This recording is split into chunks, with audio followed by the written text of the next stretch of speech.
Alléluia. Le Seigneur est bon, n'est-ce pas? Amen. On va aller dans le livre de Jean, chapitre 9 aujourd'hui. Et on va se lever juste rapidement pour la lecture de la parole.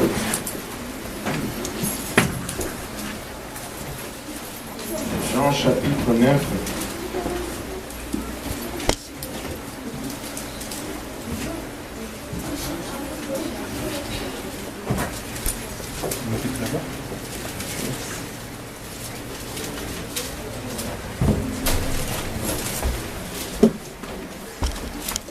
On va lire le 7 premiers versets. Si vous l'avez trouvé, dites Amen. Amen. Si vous cherchez encore, dites j'arrive. Alléluia. Gloire au nom de Jésus. Le Seigneur est bon, n'est-ce pas? Amen. Jésus vit en passant un homme aveugle de naissance. Ses disciples lui firent cette question: Rabbi, qui a péché, cet homme ou ses parents, pour qu'il soit né aveugle? Jésus répondit: ce n'est pas que lui ou ses parents aient péché, et c'est afin que les œuvres de Dieu soient manifestées en lui. Il faut que je fasse, tandis qu'il est jour, les œuvres de celui qui m'a envoyé. La nuit vient où personne ne peut travailler. Pendant que je suis dans le monde, je suis la lumière du monde. Après avoir dit cela, il cracha à terre et fit de la boue avec sa salive. Puis il appliqua cette boue sur les yeux de l'aveugle et lui dit: va et lave-toi au réservoir de Siloé, nom qui signifie envoyé. Il alla se lava et s'en retourna voyant clair. Alléluia. Prions tous ensemble. Seigneur Jésus-Christ, nous te rendons grâce encore une fois, éternel, pour ton amour, ta bonté et ta fidélité. Te remercions, Papa, pour l'opportunité que nous avons de nous tenir encore une fois devant toi. Papa, devant ton peuple merveilleux, Seigneur. Papa, et nous avançons pour sonder les Écritures. Encore une fois, nous reconnaissons, Papa, notre état naturel, Papa, qui fait que les choses spirituelles soient une folie pour nous, Seigneur. C'est pourquoi nous avons besoin de ton aide. Nous te prions que tu nous aides maintenant. Aide-moi, Seigneur Jésus-Christ, afin que je puisse apporter cette parole sans crainte, ni faveur, ni hésitation, Seigneur Jésus-Christ. Aide-nous tous ensemble, afin que nous puissions la recevoir, qu'elle produise de fruits en nous et que ce fruit nous conduise jusque dans la vie éternelle. Avec action de grâce dans nos cœurs, nous te prions au nom de Jésus. Nous disons tous au nom de Jésus. Alléluia. Pouvons-nous battre nos mains encore une fois pour le Seigneur?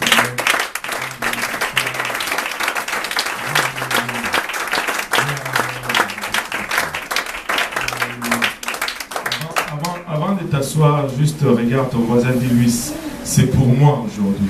C'est pour moi.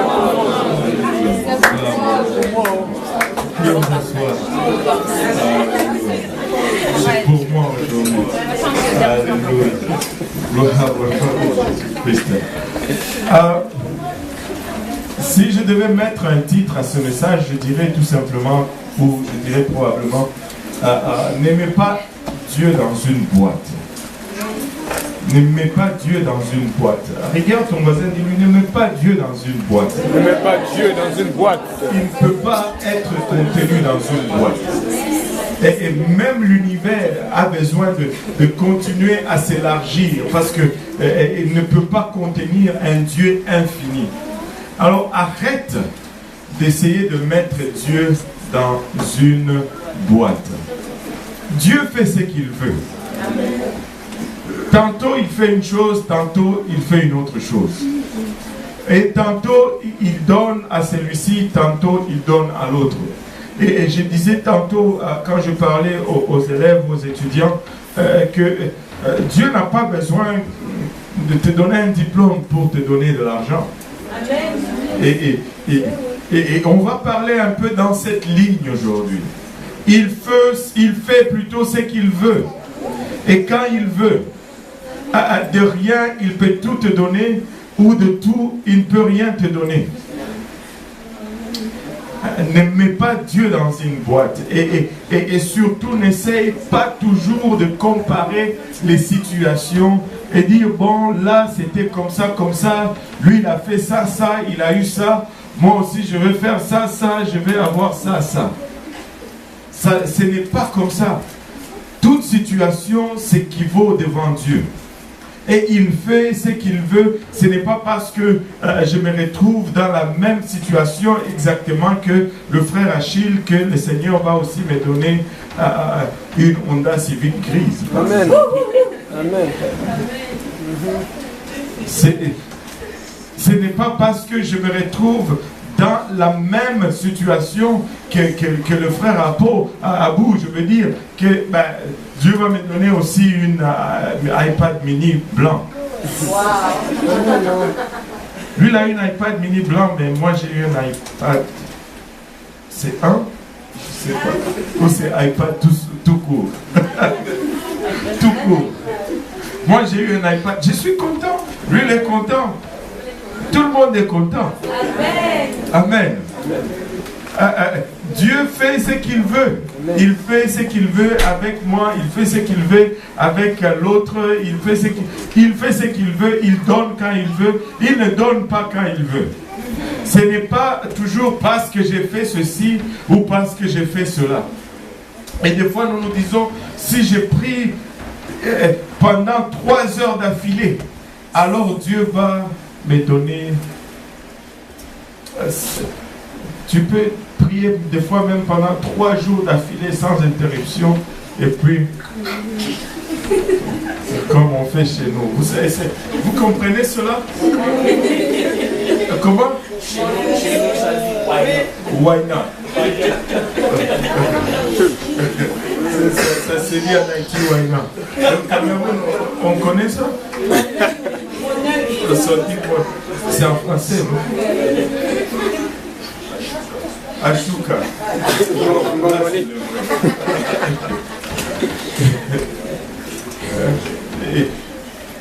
Dieu fait ce qu'il veut. Et on va regarder dans la parole de Dieu ici 3 situations.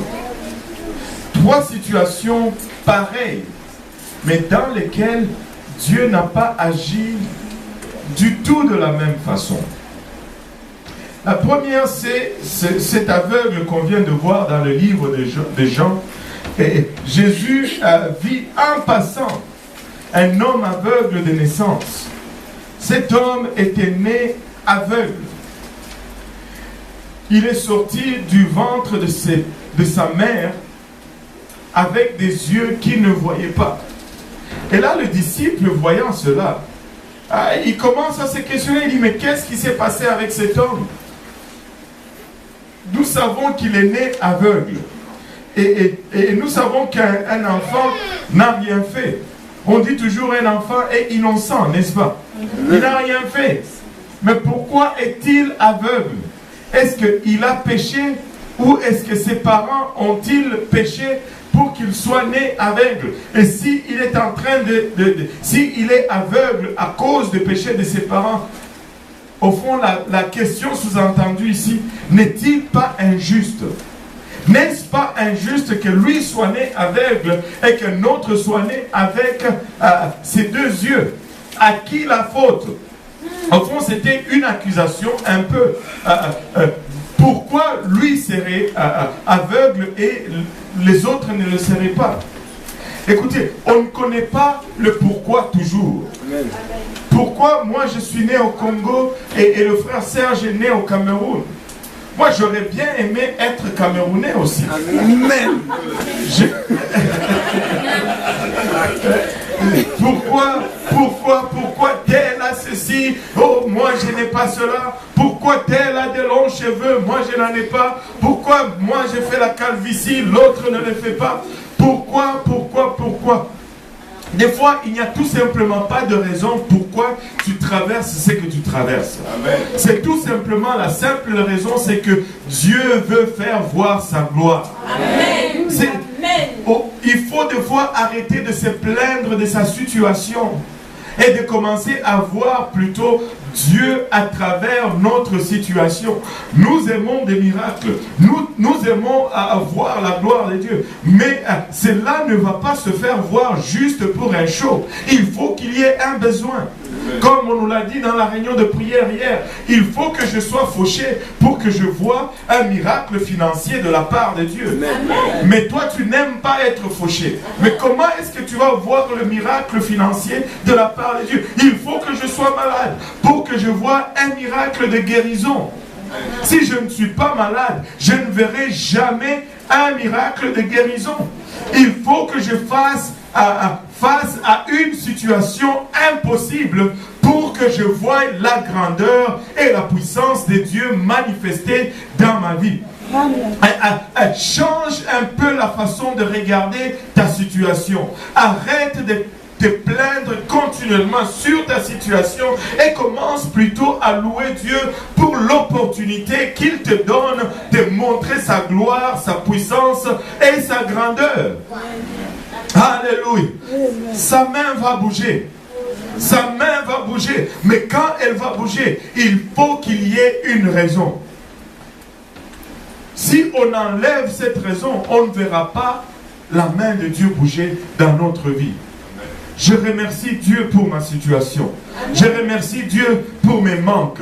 Je remercie Dieu pour mes faiblesses. Je remercie Dieu, alléluia, pour mes difficultés. Je remercie Dieu pour les montagnes en avant de moi. Parce que lorsqu'il y a des montagnes en avant de moi, c'est là que je peux voir, alléluia, Dieu donner ordre à ses anges qu'ils me transportent sur ses ailes afin que je traverse de l'autre côté de la montagne. Alléluia. Si ce ne sont pas ces anges, c'est son feu qui va descendre et qui va faire fondre cette montagne comme de la cire devant moi et je vais passer à travers. Il faut que nous commençons à remercier Dieu pour nos situations. Amen. Alléluia. Oh, l'autre est, moi je suis court, le frère Serge est grand, j'aimerais être grand aussi. Non, remercie Dieu, remercie Dieu. Oh, moi je suis gros, je voulais être mince, ou ceux qui sont minces veulent être gros, ceux qui sont gros veulent être minces, ceux qui sont petits veulent être grands, ceux qui sont grands veulent être petits. Remercie tout simplement Dieu de où tu es, ce que tu es et ce qu'il t'a donné. C'est pour une raison. Alléluia. Et là, Jésus répondit, ce n'est pas que lui ou ses parents aient péché, mais c'est afin que les œuvres de Dieu soient manifestes en lui. Dieu voulait faire voir sa puissance et sa grandeur. Et après avoir dit cela et après avoir parlé, Dieu s'approche de lui, Jésus s'approche de lui, il crache à terre, il fait de la boue et il prend et il met sur les yeux. Wow! Certains d'entre nous allaient dire yak, yak, pas les crachats. Certains d'entre nous, nous n'arrivons même pas à boire à la même bouteille que l'autre a bu. Si quelqu'un a bu dans un verre, je ne touche pas.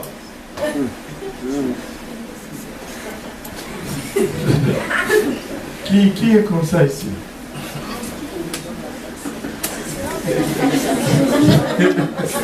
Il y en a qui n'arrivent même pas à boire dans le même verre que leurs propres enfants. Oui, j'ai déjà vu.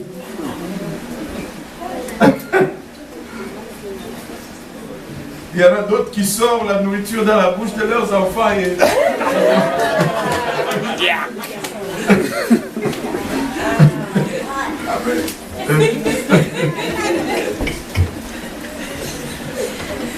Vous savez chez nous comment on mouche le bébé?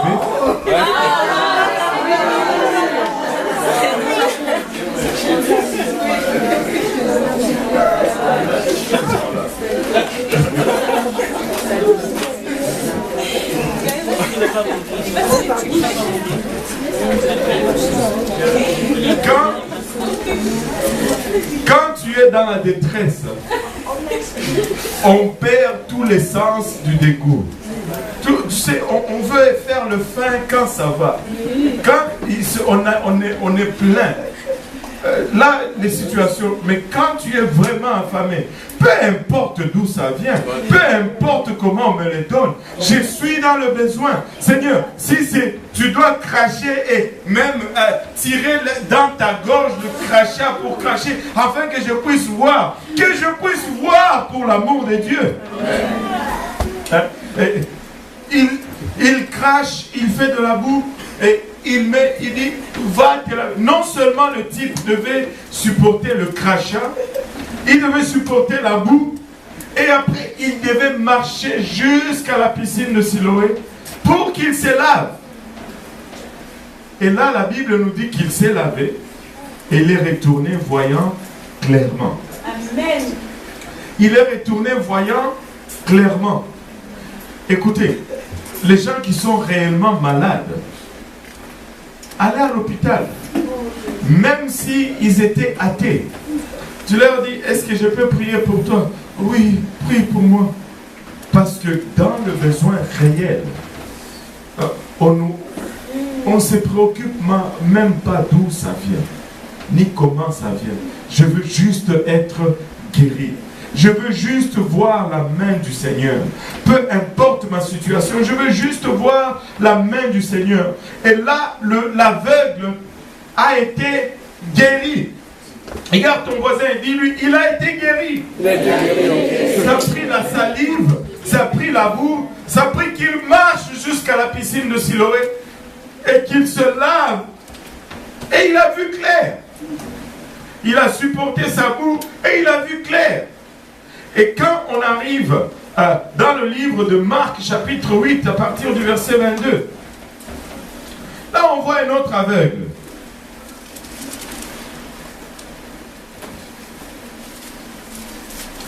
Ils se rendirent à Bethsaïda et on amena vers Jésus un aveugle qu'on le pria de toucher.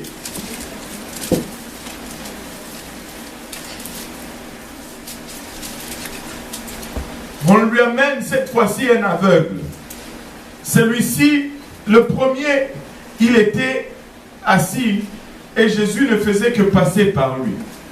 Mais celui-ci, on devait lui amener l'aveugle. C'est-à-dire, il y a d'autres personnes intermédiaires qui sont allées prendre cet aveugle et qui l'ont amené. Cet aveugle n'est pas arrivé à Jésus-Christ par ses propres moyens. Cet aveugle n'était pas là et Jésus-Christ, en passant, l'a juste aperçu. Mais il fallait que quelqu'un fasse un effort de l'amener jusqu'à Jésus-Christ. Vous savez, il y en a que la main de Dieu va trouver alors qu'ils étaient en train de faire ce qu'ils sont toujours habitués de faire. Mais il y en a d'autres que nous devons amener, nous, à la main de Dieu, que nous devons servir d'intermédiaire, que nous devons agir, que nous devons intervenir si nous voulons voir la main de Dieu bouger dans leur vie. Amen. Amen. Maintenant, on lui amena cet aveugle qu'on le pria de toucher. Le premier, on ne lui a même pas supplié. C'est lui-même qui est allé le faire. Mais là, on le prie maintenant de toucher celui-ci. Il y a de ces besoins, tu vas cogner au mur encore et encore et encore et encore avant que tu n'aies la réponse. Il y a d'autres situations, tu as à peine ouvert la bouche et que Dieu répond immédiatement. Amen. Je veux vous confier une chose. Quand je travaillais encore dans le monde séculier, il n'y a pas un seul emploi pour lequel j'ai supplié Dieu de me donner.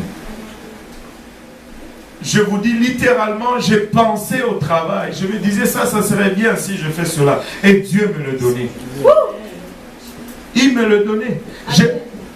Dans des situations où c'était improbable comme engage. Mais j'ai tout simplement exprimé un désir dans le cœur et il me l'a donné. Mais il y a d'autres situations. Je continue encore à prier aujourd'hui. Je continue encore à prier aujourd'hui. Est-ce que je vais arrêter? Non. Est-ce que Dieu est-il devenu sourd subitement? Non. Il fait ce qu'il veut et quand il veut, il est souverain. Amen. Une chose que nous devons comprendre, nous, c'est que c'est Dieu le boss et que nous sommes les serviteurs. Amen. Très souvent, nous oublions cela. Nous pensons que, des fois, nous pensons que c'est nous qui sommes le boss et Dieu devient genre le serviteur. Comme quelqu'un disait, il y en a quand ils prient, le trône de Dieu est petit comme ça et eux, ils sont grands comme ça. Mais alors que quand nous prions, le trône de Dieu doit être grand et nous devons être petits. Amen. Amen. On lui pria de toucher, il prit l'aveugle par la main et le conduisit hors du village. Puis il lui mit de la salive sur les yeux, lui imposa les mains et lui demanda s'il voyait quelque chose. Maintenant, deux aveugles ici, et 2 fois, Jésus a mis la salive. Que ça ne vous donne pas des idées. Que ça ne vous donne pas des idées. Cette fois-ci, il ne met pas de la boue, il met seulement la salive. Il lui met aux yeux. Et après, il lui impose les mains. Et lui demanda s'il voyait quelque chose. Est-ce que tu vois?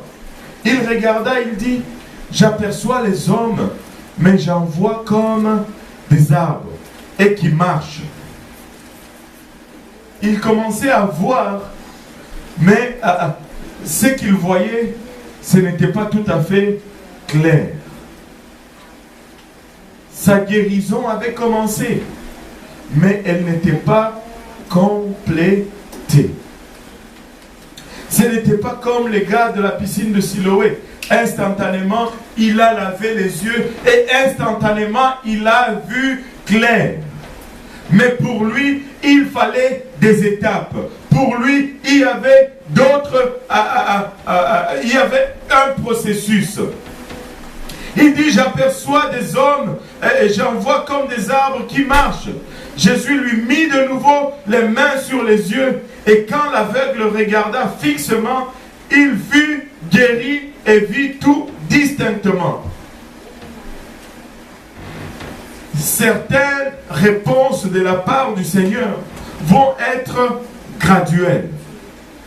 Des fois, il va y aller graduellement. Seigneur, j'aimerais seulement que tu fasses si bang. Des fois, ça va venir d'un coup, mais des fois, ça va être étape par étape. Des fois, ça va être $1 à la fois. Mais Seigneur, moi j'ai demandé $10 000. Si tu commences à garder le $1 qu'il te donne chaque jour, après 10 000 jours, ça va être $10 000.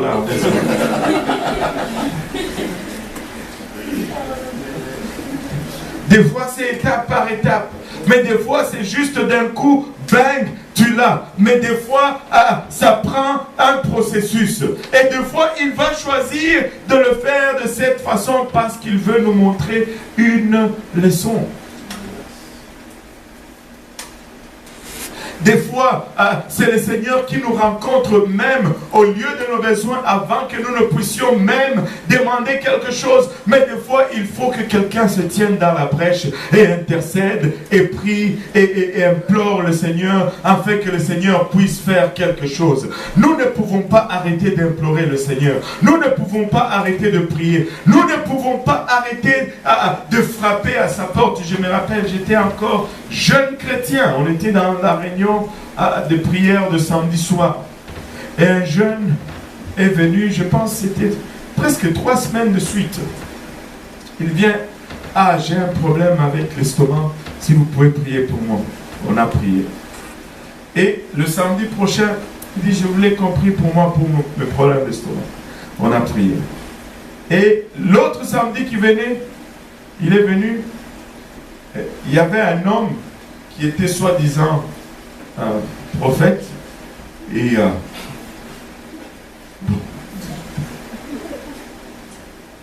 on s'est retrouvés dans le même groupe à 2 reprises. Pour la 3e reprise, la première reprise, je n'étais pas dans le même groupe, mais lui, il était dans le groupe avec le jeune. Mais il s'est retrouvé à 3 reprises dans le même groupe avec le jeune. Et quand le jeune demande à prier pour moi, il dit, toi encore? Mais on a prié pour ça, ça fait 2-3 semaines, tu n'as pas de foi. Arrête ça.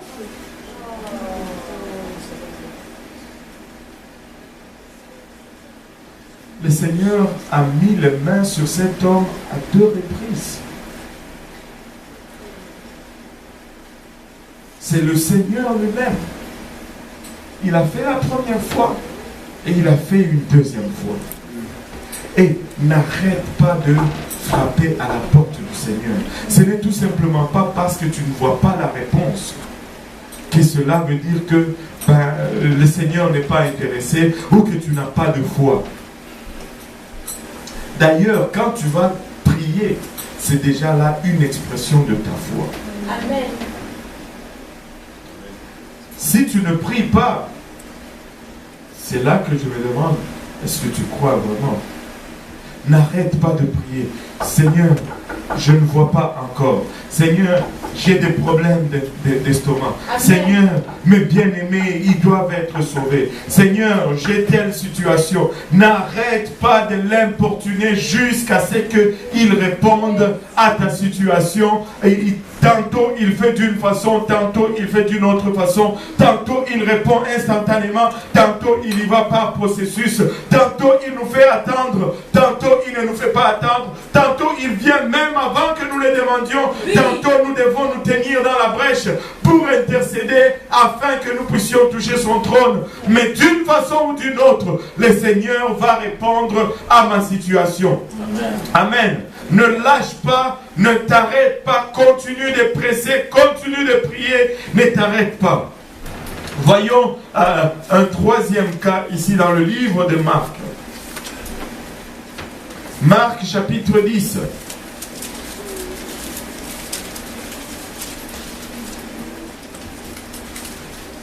Ils arrivèrent à Jéricho, verset 46. Et lorsque Jésus en sortit avec ses disciples et une assez grande foule, les fils de Timée, Bartimée, je ne savais pas que la sœur Timée était déjà là. Les fils de Timée, Bartimée, mendiant aveugle, étaient assis au bord du chemin. Il entendit que c'était Jésus de Nazareth. Et il se mit à crier, « Fils de David, Jésus, aie pitié de moi. Fils de David, Jésus, aie pitié de moi. » Maintenant, pour le cas de Bartimée, Jésus ne l'a pas remarqué tout seul. Il n'y avait personne pour l'amener à Jésus. Et il devait crier lui-même pour attirer l'attention de Jésus-Christ. Des fois, le Seigneur ne va pas venir tout simplement parce que tu as un besoin. Et des fois, tu regardes tout autour, il n'y a pas un seul frère ni une seule sœur pour prier pour toi. Il y a des fois où tu dois juste retrousser tes manches et aller à genoux toi-même et toucher le trône de Dieu toi-même. Il y a des moments où tu dois prendre tes affaires entre les mains et les amener devant le trône de Dieu par toi-même. Il y a ces choses pour lesquelles ce n'est pas la prière de quelqu'un d'autre et ni Dieu ne va venir te voir juste comme ça. Tu dois aller frapper à sa porte.